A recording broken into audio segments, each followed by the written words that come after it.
Hi, it's Bumble. Welcome back to my channel. So, this was the other animated movie that I watched on my vacation. I'm glad that I got to watch it because, unlike Elio, this is one that I had actually really wanted to see.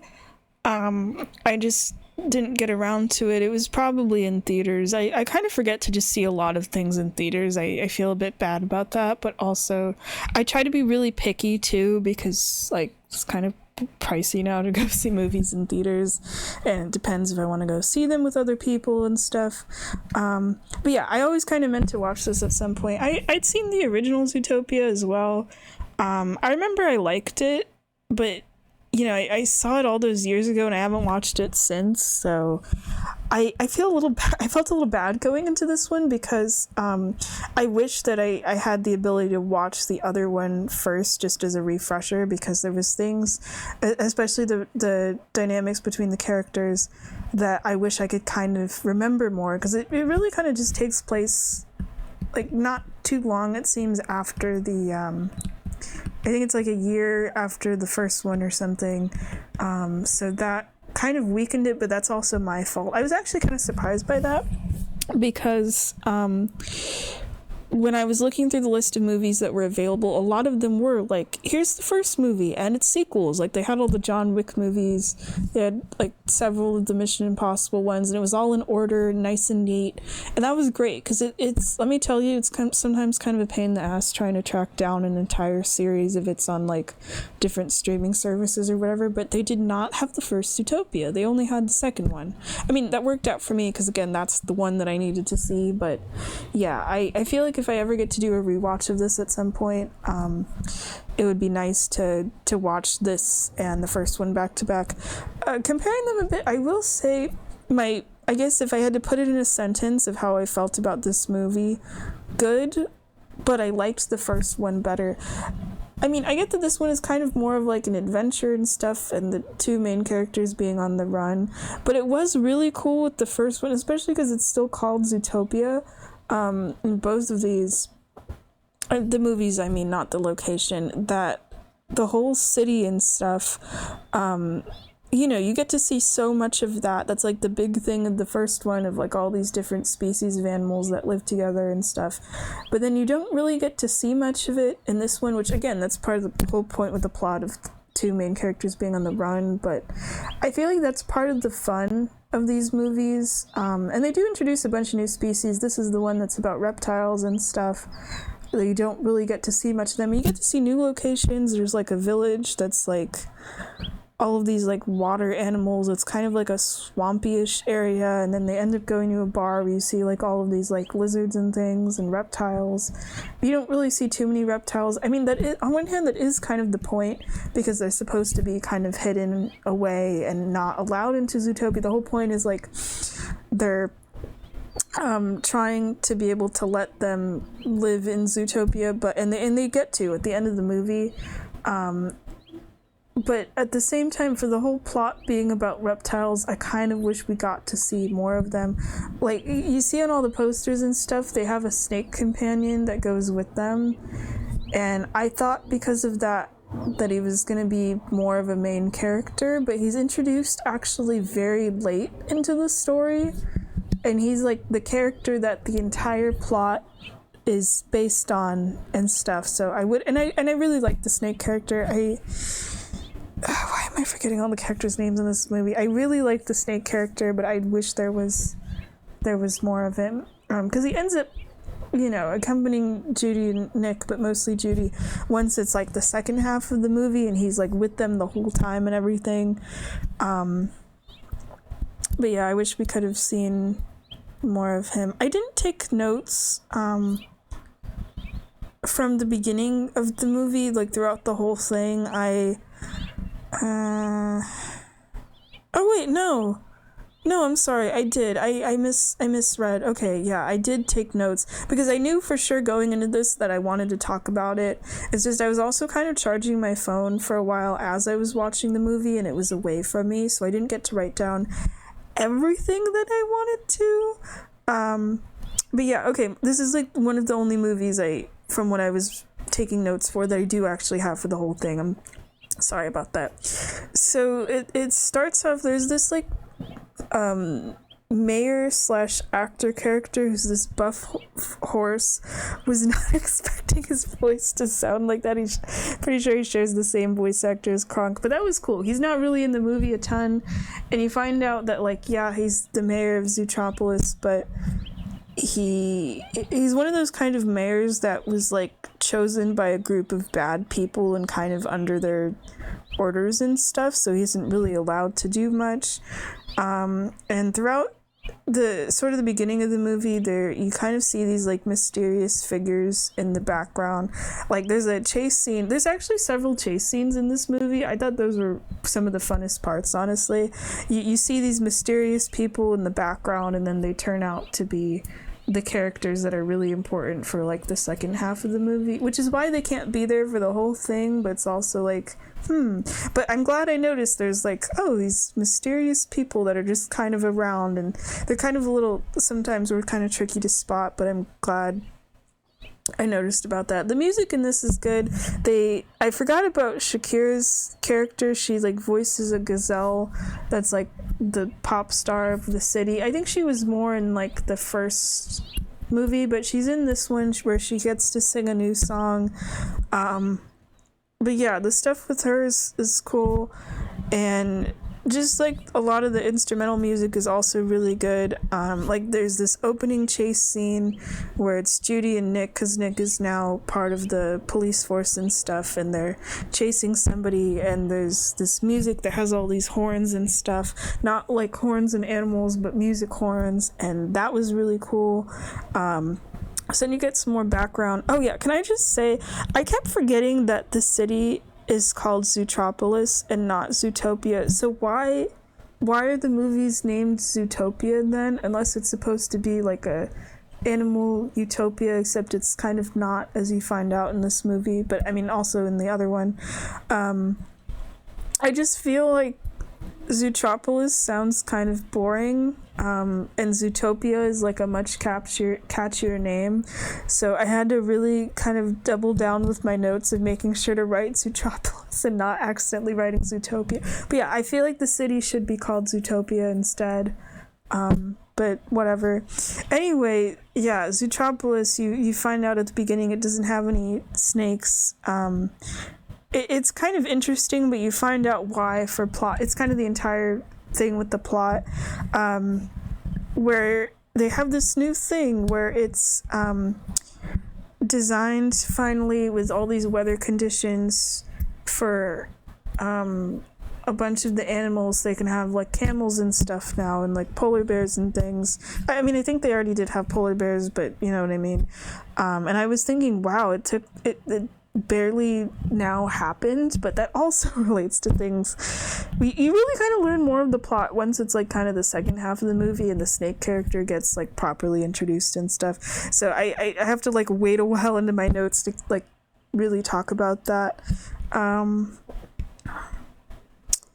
There was this line, I don't remember which character it's from, where it's something like, there's nothing wrong with dying a little inside to find the middle ground. And I was like, damn, that's kind of harsh to have in a kid movie. But I think they have a line that's kind of like that in the first one too, and it's said by like a child character. Like this movie doesn't really hold back in terms of like some of the dialogue and the analogies it's like trying to make and stuff. Something I do find kind of fun though in both the movies is you'll see DVD covers where in universe they have like animal versions of like Disney movies and the titles have puns, which is pretty cool. Like there's this part which it always feels kind of weird when movies do, when movies do this, where it's like the company that makes them owns a bunch of other companies, so you'll see them sprinkled around in a movie. Disney especially does this, where you're like, oh, this is the part of the movie that's supposed to remind you of how much they own. Like that was my big problem with one of my big problems. There's many things I don't like about Wreck-It Ralph 2. I kind of pretend it doesn't exist, with like the princess scenes, even though I love the Disney princesses. the whole like they go to the Disney part of the internet was like literally like look at all the shit that we own. But no, there's a part when in this it's like a bit less, you know, than that.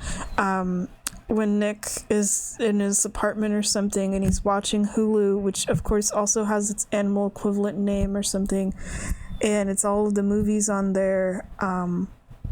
And I assumed, oh, okay, it has to be Hulu because they need the excuse to show all these Disney movies and stuff. I want to see that Alien ripoff where it's just themed around a platypus, because, like, platypuses are kind of freaky animals anyway, kind of, like, freaky looking. And that reminded me, oh, yeah, all the Alien movies are on there. But, yeah. Let me continue. So then they have to go to this party, because they're kind of on the start of a trail of like a big case, Judy and Nick. You get to see them have some other outfits in this movie, which is kind of fun. Like towards the beginning, they're trying to do this bust where they have to pretend to be a couple, where they have to pretend to be like parents to a baby or something, and it's not actually a baby, but they have like outfits for that. There's a part where they go to a fancy dinner party. That was kind of sad where Nick has to wear this tux for the party, and there's this part where he's walking past a van or something, and he catches his reflection in the van and is like surprised to see himself in a tux, because I think they mention, I don't remember if it's in this one or the first one, they make a joke about it in this one of like him not having a good childhood. I think there's a line in here, something of like, you didn't have a good childhood and now you're not gonna have a good adulthood, something like that. So that was kind of a little sad, that part of like the way he reacts to seeing himself in the tux, like surprised about it. Especially because there's a scene earlier, it's like during the Hulu scene actually, you get to see Judy and Nick go to their respective places where they live, and Judy's apartment is like really nice and is in like a nice area and clean and whatever and like nicely organized, and Nick lives in like a sketchier part of town and his apartment is like really like messy and kind of like grungy looking, and I felt kind of bad. Judy ends up making a joke about it of like, oh, so this is why you never invite me over or something, when she first sees it and stuff. I feel like it does kind of go with his personality of like, he kind of doesn't really, it's like he does care about things but like pretends not to, and that kind of goes with some of the conflict the two of them have in this movie, where Judy's kind of tired of Nick seeming like he doesn't care about anything. But Judy's a character like kind of pissed me off in this movie. It's just, okay, I have an entire paragraph about that for later. Okay, cool. I'll wait to get into that, because I definitely have some things to say. It was actually one of the main things that bothered me with the movie. Anyway, they have the outfit changes for the party. And I remember, oh, hold on a second. Okay, I don't really remember what I was saying because I had to get up, deal with some laundry, but I am getting kind of hungry. It's like lunchtime, so I'll try to go hopefully a bit faster with this. I don't know. Anyway, yeah, the stuff with the party outfits, which I'd seen pictures of that, with ads for this movie and stuff. Judy has her ears, it's supposed to, like mimic a bun. She has them like tied up, but then I was thinking she's a rabbit. How is she able to hear? I know it's a kids movie, so it's like a hairstyle thing, and she'd be able to hear fine, but I always just assumed that rabbit ears are probably really sensitive, so I thought, wouldn't it feel weird to have them like folded up like that? Anyway, and like usual, I'm going to be spoiling stuff with this movie, like I do with my other reviews. I just realized with my next note point, I'm like, oh, I'm just immediately spoiling who the villain is. Cool, which I have to talk about that character. So there's a family of lynxes, and one of the sons in the family, his name's Paubert, and he kind of reminded me of like Hans from Frozen, where they're both introduced to the main character as being these like friendly people that they can trust and kind of a little bit dorky, and then they have like their big villain reveal or whatever. But yeah, that's when Judy meets him at the park, because it's Judy and Nick traveling together, but then after a certain point they get into an argument, and then Judy goes to travel with Pobert and the snake character, and Nick ends up on his own, which I did kind of like that they get separated for like a little while, because they're kind of not getting along kind of for a lot of the movie. They end up having to go to like couples therapy and stuff. Oh yeah, I forgot about that scene. But yeah, that's when Pobert gets introduced, where he's like treated as this like awkward and kind of misunderstood, awkward and mistreated by his like well-known family. They're like the people that kind of control Zootropolis and stuff. And the thing is, that was like the one thing I had been kind of spoiled by this online before I saw this movie. I just happened to see something about that. So that was kind of a bummer to go into the movie knowing he was going to be the villain. But then that kind of added some fun to it, where I kept trying to see, like, okay, is there anything sus he does that, like, leads up to the villain reveal, or anything in the movie that would have kind of given it away? And you know what? I wouldn't have probably guessed that he was the villain as I was watching if I hadn't known about that ahead of time, because he didn't really seem suspicious at like the party or during a lot of the scenes, even during the point when he is leaving some of the characters to die, basically. He doesn't do it in a way where he's like mocking them or anything. He does it in like a very apologetic way, which at first made me think like, oh, okay, maybe there is some good in this person, but then he makes some comments later and some stuff that happens later with the movie where it's like, oh no, he does hate the reptiles as much of like his family does, because he betrays Judy and the snake character like way later on, of saying like, oh, I'm doing all of this just to kind of find my place in my family and to be accepted, which is kind of supposed to mirror Judy, because during the entire movie she is desperately trying to solve this case in order to prove like that her and Nick do belong with the cop. But it's kind of like with the first movie, the first movie where she's like the first bunny cop and it's treated as like a big thing, and her trying to prove herself. We're kind of retreading those grounds a bit, where she's trying to prove herself even more so. I mean, I do like that her and Nick, they're treated as like rookies and stuff, because yeah, they did save Zootropolis and stuff in the first movie and stop the evil sheep mayor or whatever, but I don't remember if she was the mayor or the secretary. Anyway, you do get to see her character a little bit, the sheep villain from the last movie, and she does end up escaping jail, probably setting stuff up for like a potential third movie. But yeah, Judy and Nick are treated as rookies, because it's like, okay, you had this one big case, that's it, and Nick barely joined the force. I actually did like that. So they are kind of talked down to by the other police officers, where it's like they're not supposed to get involved with this case, and they do anyway and stuff. But it was a little annoying that Judy, her whole thing is she's like desperately trying to prove herself, but like we did that in the previous movie, and it creates this conflict between her and Nick that I really, really didn't like. I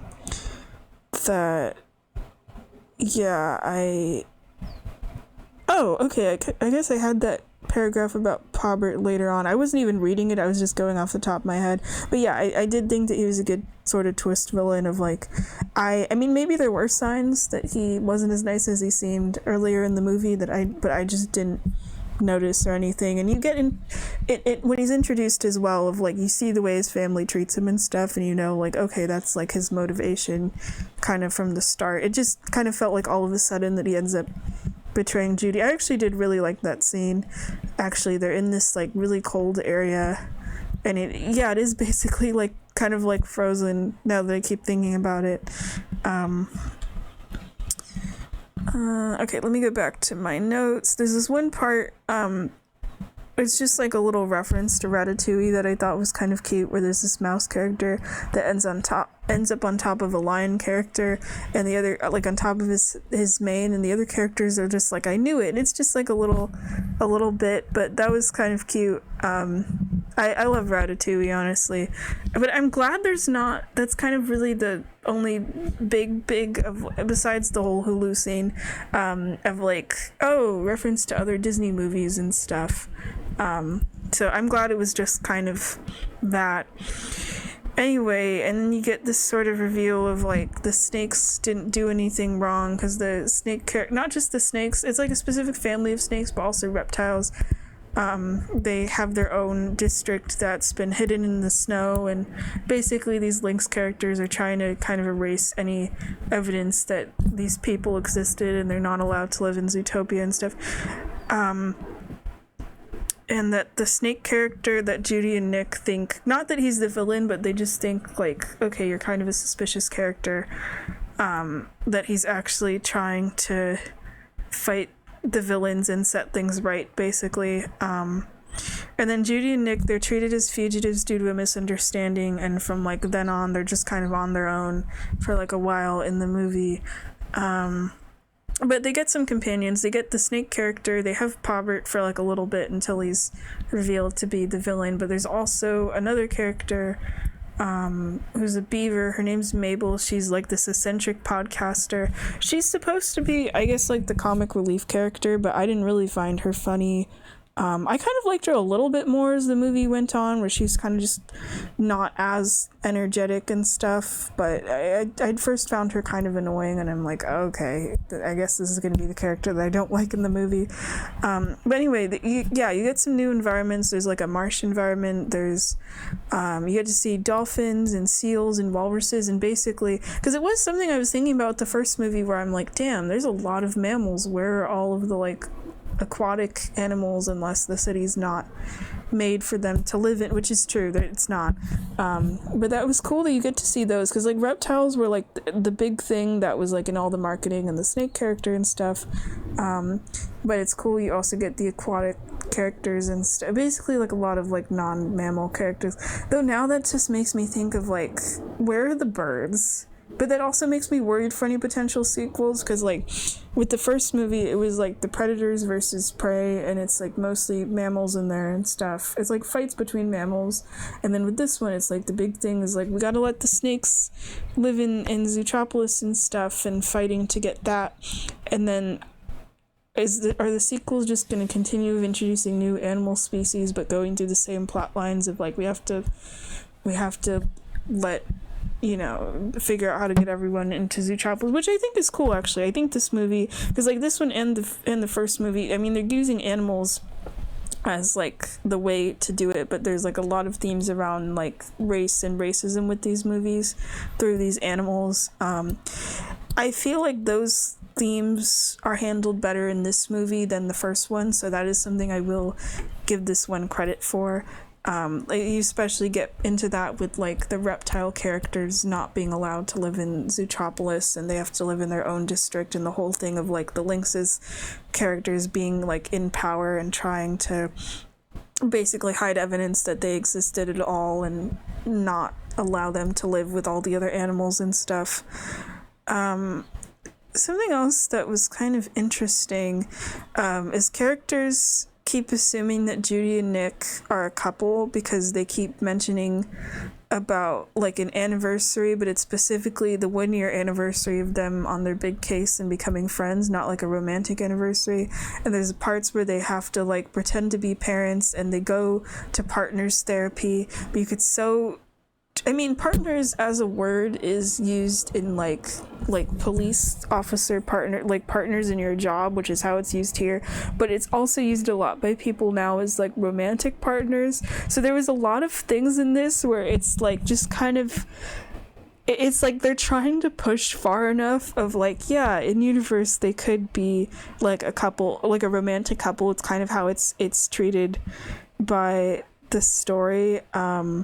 Like there's even a part later after they're in this snowy area and they're finally like safe and stuff towards the end of the movie, where the two of them hug, and Nick is trying to explain his feelings about how he's been acting throughout the movie, and I wrote in my notes like that should have been some kind of romantic confession. They even had like it felt like a romantic confession scene is what I'm trying to say. And they even have like a morning sun in the background, and I know they're like partners as in like police partners, and they're friends, and I didn't originally ship them, but I feel like there's I just saw them as like, oh yeah, they work together and they're friends and stuff. That's how it felt with the first movie. But there's like enough things with this movie, like I mentioned, and plus this scene when they're finally out of danger and stuff, where it felt so much like a romantic confession scene. That was kind of like the last straw sort of thing, where I'm like, okay, I feel like the creators are trying to hint at something with these two, but also I'm like, okay, I think I do kind of ship them now just a little bit. And it was a really nice scene, actually. I feel like whether you ship them or not or whatever, of them, you know, they're out of danger and trying to reconnect because they've been kind of fighting throughout the whole movie. And then it's immediately ruined because they go into like therapy mode and they both just start oversharing everything about their personal issues, and it ruins all of the emotion of that scene, and that bothered me. Okay, I can get into that now. Okay, I'm actually at that point in my notes.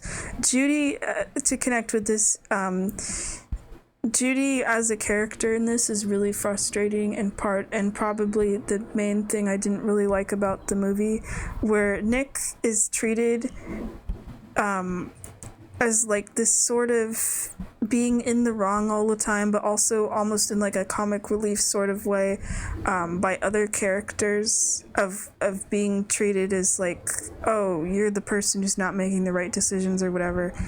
And it's like, yeah, he has trouble communicating and stuff with like Judy and other people, or he, you know, hides how he's actually feeling and stuff and tries to come off like he doesn't care or very smug. And part of that probably is just like his personality too. But then Judy also doesn't listen, where she keeps being so one-tracked minded, where she almost gets herself killed, and Nick is like worried about her the whole time. And they get into a disagreement where she doesn't really listen, and he is like actually calling her out, and then they're forced to separate for a while. Not just like going separate ways, but they're literally physically separated. And it's weird because like the movie itself, but also other characters are like, they keep trying to teach Judy that like getting help from other people is okay and you should allow that.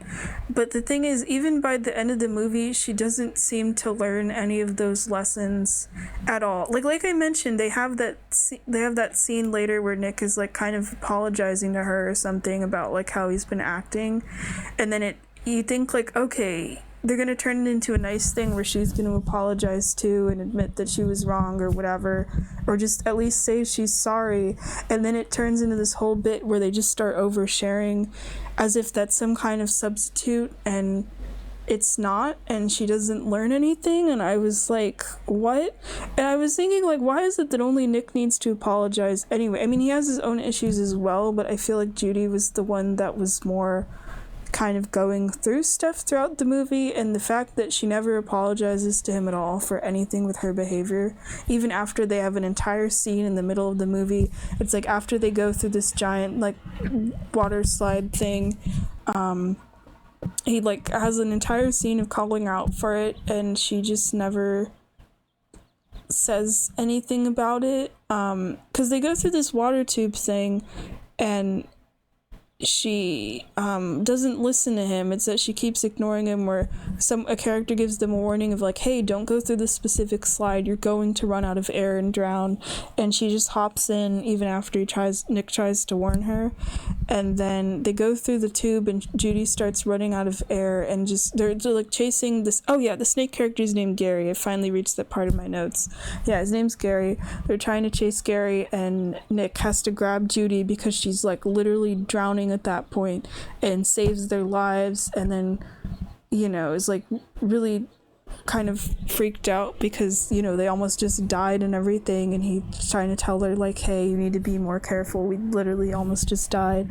And she just kind of keeps deflecting everything he's saying, and that was kind of annoying. I don't know, maybe it's like a personal thing for me too, because there's some people in my life that kind of talk to me that way, and it's frustrating. So I feel like I really related to how Nick's feeling about how he's being treated by Judy in this, but just in the context of the movie and stuff, that was just really annoying, especially because she's supposed to be the main character. Like they're both kind of the characters, but it's mainly just Judy as the main character that you're following around and stuff, even when she's separated from Nick. So that was just like it's, I think it's fine of having it where they're, they were getting to know each other with the first movie, and then with this one it's that even though they're police partners now, that they still have their disagreements and stuff.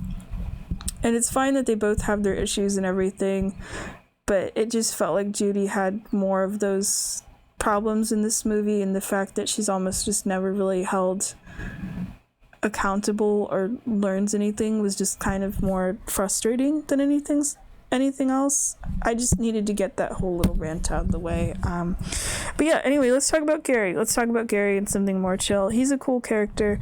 I thought from him being on the posters, he'd have a bigger role. I felt like from the way some of the posters are designed, the characters' facial expressions, I just kind of made the assumption from like the ads and not really the ads, but like the posters specifically, I thought he was going to be some kind of annoying sidekick that would like accompany Judy and Nick. I came up with this plot line in my head just from the posters, thinking like, oh, because they're police, maybe he's like someone that's in like witness protection or something and has to go with them or whatever.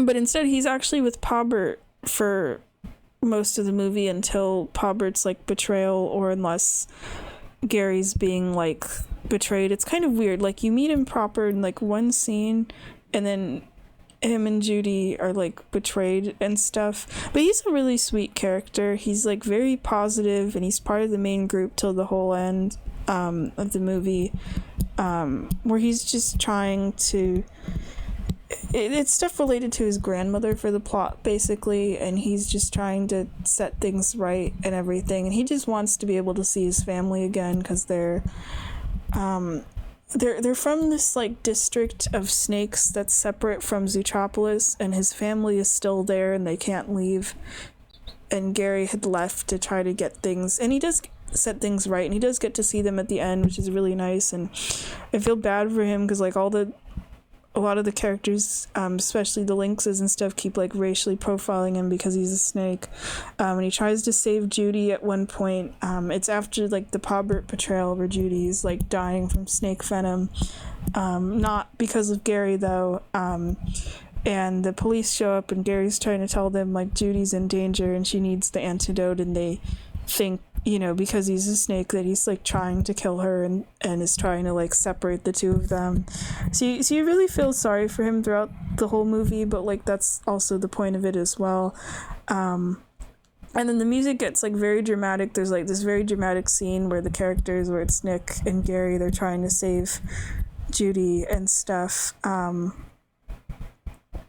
So yeah, then it ends up with that scene I was saying where the oversharing thing and all of that, and Paubert falls from this really long ledge or something, and I just assumed he was gonna die, and I was writing in my notes of like, damn, they just instantly kill him like that.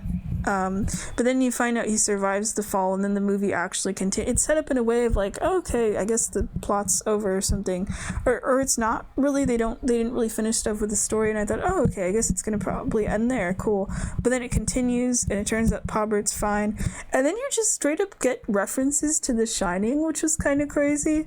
But it's like one of the cool parts of The Shining, where it's like the end when they're in the snow, and Jack Torrance is in that maze, the hedge maze, trying to chase Danny, and they even have like the close-ups and stuff, like the same Paubert makes like the same expression that like Jack Nicholson does when he's trying to chase Danny, and he ends up stealing a snowmobile, and it is the exact same like music and location of the hedge maze and everything with The Shining. Kind of like how with the first movie they had all those references with like The Godfather, and it's funny to me because with both of the, like with The Godfather and with The Shining, even though they're both really well known, but like especially with The Godfather, I feel like I'm not saying with every kid that watches this movie, but I feel like with a lot of them, they're probably not gonna get either of those references. Probably more with The Shining, because I feel like that's probably, not saying it's like more well known than The Godfather, but I feel like to like a general audience it's like probably is. But yeah, that was cool. It was nice because like with the first Zootopia movie, when the time it came out and I was watching it, which I think was like in 2016. I think there's like a 10-year gap between these sequels, which is kind of crazy. I hadn't seen The Godfather yet, so I was actually very confused when it got to that part where I'm like, okay, this is clearly supposed to be a reference, and I think it's The Godfather, but I don't get all the references and stuff, which that character does come back for like a little bit in the movie, which is kind of cool. But yeah, I've seen The Shining. I've seen The Shining multiple times, which is really funny because I had people before that tell me in my life, like, yeah, don't watch The Shining. It's kind of scary, and it is a bit scary. But I really liked it a lot.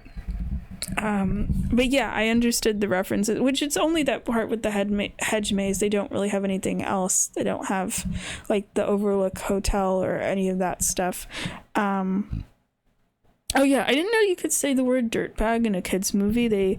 I think it's when Paubert's getting arrested or something with his family, they refer to Nick just straight up as a dirtbag fox, and I was like, oh, okay, I thought that language is like a bit, because I assumed this was like PG or something. I haven't Googled it. But yeah, I thought that was a bit harsh of a term there. Like I said, movie does not hold back with its dialogue, and you know what? I'm happy about that. And then you get this really nice scene. It was one of my favorites where Gary, they're in the him and Judy and Nick, because they're all like together now and stuff.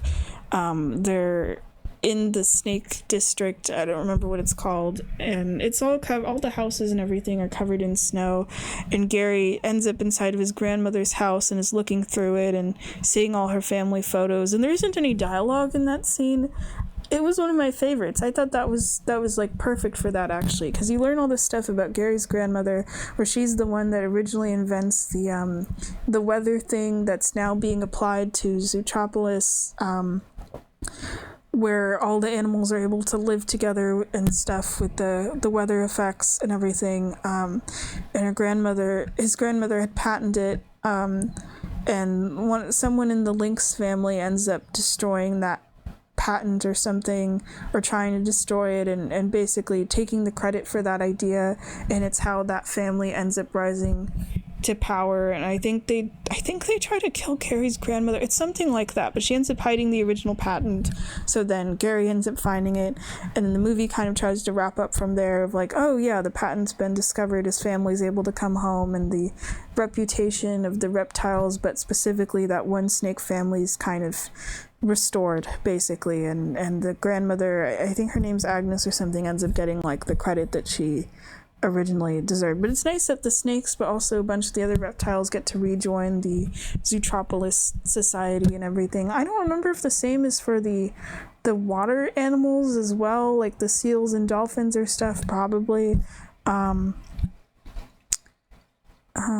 But yeah, then the movie ends with the sheep character. Because there's a part when Judy, I think, accidentally releases all of these prisoners, which includes the sheep character from the first one, where she gets let out of jail and tries and goes off somewhere. So that was the only thing I thought, okay, there's probably going to make a third one, but I kind of hope not. I didn't even think the first one needed a sequel, but I'm glad that it got one, just because it's a cool concept of them having like all of these animal characters that live together, and there's so much they could do with it. As they showed here, they introduced all these reptile animals and water ones, and I think it's kind of almost easy in a sense of having like all the characters be all these like anthropomorphic animals in like a modern world, because there's just so much you can do. So yeah, there was definitely things I didn't like with the sequel. I'd say mostly with Judy's character and how she was handled, but I feel like in terms of, I mean, Disney movies getting a sequel, I'm sometimes kind of very iffy on. Even with some of the older Disney movies, you know, there was that whole thing of like the direct-to-DVD sequels, and now we're having this thing like with this one in The Incredibles, where it's like you have a movie and then like 10 years later it gets a sequel, and it's always kind of a bit iffy.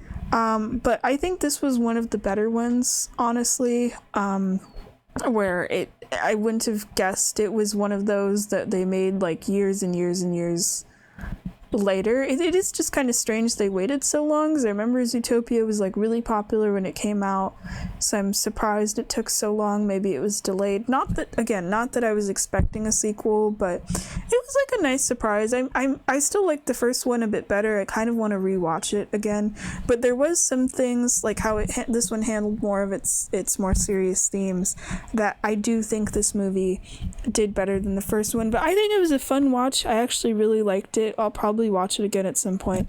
Like I said, I'd love to at some point just do a back-to-back rewatch of both of these. I don't think that would warrant a new video unless, it makes me see the second one through like a completely different perspective or whatever. So this is probably the last time you'll hear me talk about this specific movie. Though if I do rewatch the first one at some point, I don't know, maybe I'll make a video on it. I might even decide to watch it now that I just watched this, like once I go to my aunt's or something. Or if I find it on like YouTube TV. It's from like 2016. It's probably on there at some point. But I have other movies I need to watch, so I might not get around to that for a while. I'm not making like a promise on that or anything. But yeah, this was good. I'm glad it was as good as I expected it to be. I always, like I said, get very kind of nervous about like, okay, they're making a sequel to one of these Disney movies. Let's see how it goes. But it was a fun time. Actually, I think it was good enough where I probably would have enjoyed seeing it in theaters or like watching it with my friends or something. All right, but yeah, that's my thoughts on Zootopia 2.